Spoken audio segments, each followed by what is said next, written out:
What is up, everybody on YouTube? This is Joe coming again with another update of my 75-gallon reef system.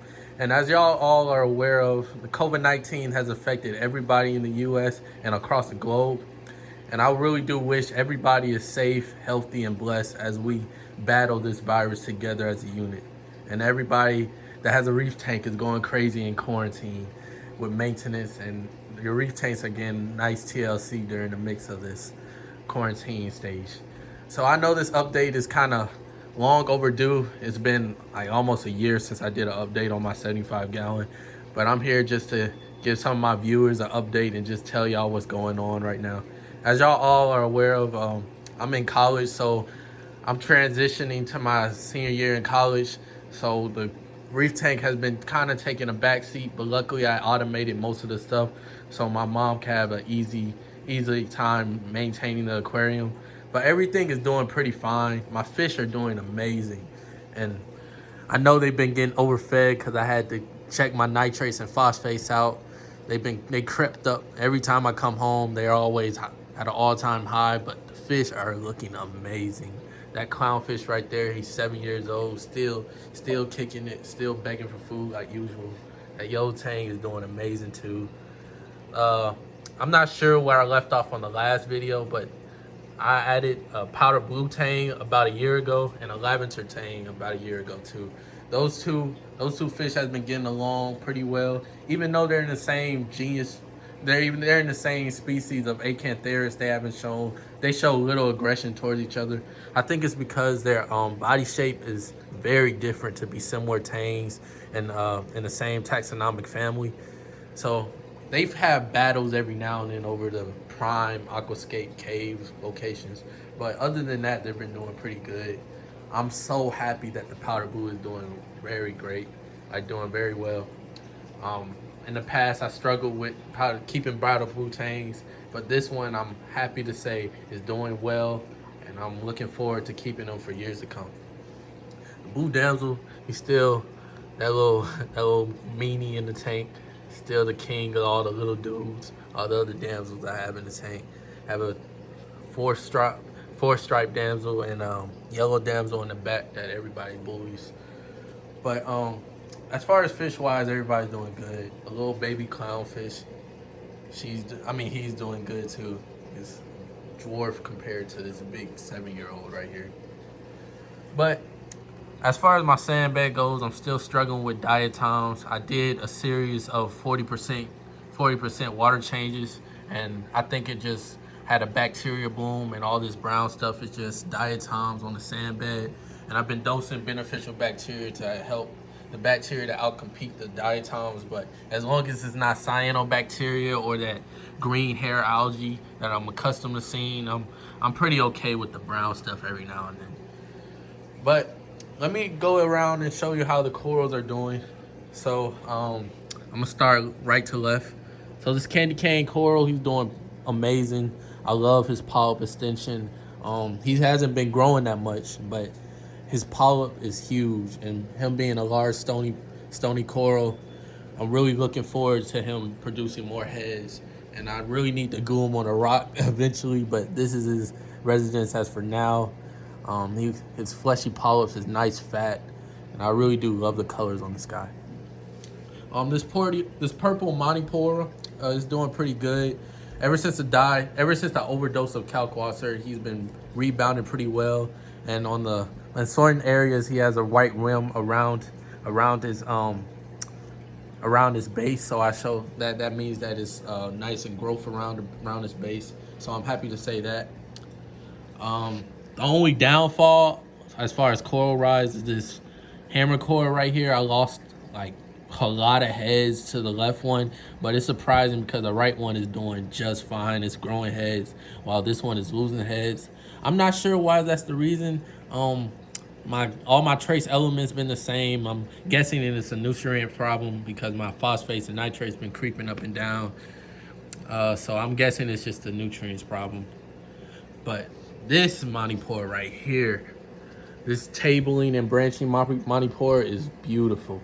Right now I just have him under the light, so you can't really pick up the colors on this guy, but it's polyp extension and the way it's growing, I could tell it's going to be an amazing colony. So I'm very excited to see how this coral grows up and becomes a large colony, and I'm very, very happy I bought this guy. Um, this coral right here is doing pretty good. It's been growing ever since the die off on the nutrient side, but it's been growing pretty good though. Oh yeah, cabbage coral. I'm sorry, cabbage. The name escaped me. That's why I was kind of avoiding saying it. But the cabbage coral is doing pretty good. I'm happy to say that he's growing and everything. So this other purple monty cap, I just have to glue it eventually. It broke off from this other colony of monty cap, so I just have to glue it back over there to that rock. But it's doing pretty good. He's not even glued right now. He's just chilling on the rock. But I'll be looking forward to seeing how that tables out and how it evolves as a coral. This finger leather is shedding right now, as you can see. I don't know if you can see that in my camera, but its skin is actually shedding. So the damsel's been helping like remove all of his skin layer and all that not decaying, but like all the melting process of the skin. My fish been going over there picking on it. Trust me, they're not eating the coral; they're just helping it get rid of its skin base. So I'll be looking forward to seeing how big he'll get after he molts and everything. But this coral has experienced the most growth in my tank, and I'm very proud to have it and place it in an area where it could just take off and just have this whole left side of the aquarium to its own. This LPS coral right here is doing pretty good. It actually just split, which I'm very surprised at, because this is by far the slowest growing coral in my tank. And it just recently split heads. Has another head right there. For the longest, it was just one big head, and now it just split about like a couple months ago. So I'm really happy to say that. So that's sort of wrapping things up. The aquarium's been taking a back seat, but now since quarantine forced all the reefers to put more TLC to their aquariums, my tank is doing the same, and I could tell that it's bouncing back pretty good. My fish are nice and healthy, always begging for food, always at the top waiting for me to put more nutrients in the tank, of course. But everything's doing real good. My alkalinity I tested yesterday, it was around 9.2. I kind of keep it on the high end so I could promote growth. I was kind of following the Red Sea coral growth setup. I don't know, I'm butchering the words, but the Red Sea program, how it accelerates growth, I'm kind of following that. And I've just been dosing Kalkwasser, adjusting my Kalkwasser. And every now and then I'll do 2-part dosing when my trace elements gets low and everything. And a new addition as far as pumps and equipment goes is I added this current marine wave maker. It's been running pretty good. And as y'all know, I'm very familiar with the current products, and I'm very happy to say that it's been doing good, but I just had it for a week, so it's still TBA on how that pump holds up. I had to replace it because all the J-Bos, like I just have a graveyard of J-Bo pumps that just fail on me.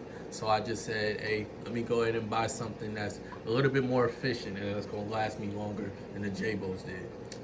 As of right now, I don't have the money to afford the Vortex Marines wave makers. So I just kind of picked DC controllable wave makers that I could afford in my budget. And they've been working pretty good though. I have to do routine maintenance on the other two J-Bos on the middle of the tank and the left side of the tank. I always have to tune those. When they stop working, I'll check out the impeller, plug it back in, and hope it'll kickstart.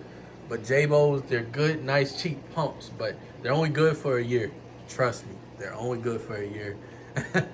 But that RW4, it has been lasting me for about 4 years, and the maintenance on that guy when I first got it was lacking. I never did maintenance when I first got it, and it's still been running good.